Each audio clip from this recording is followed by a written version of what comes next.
रावल निकल सीधे जा ये चीज पता लगा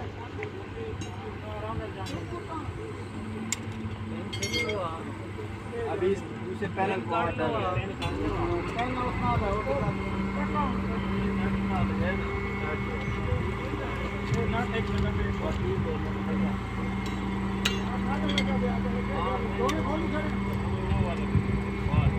तो मैं फिर थल्ले बैठे हो मेहरबानी करो और यार इधर आ जाओ कोई काम नहीं कराने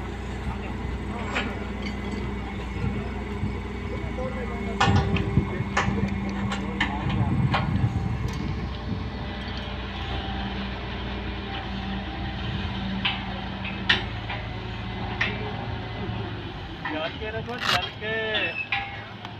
थोड़ा हल्के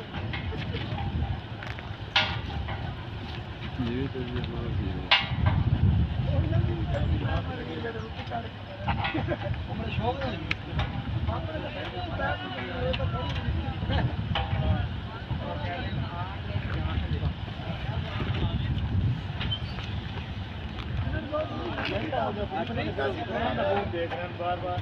यार ता दोनों दिन रात गुजर दी देख रहे हैं कदम एक खत्म करन के दता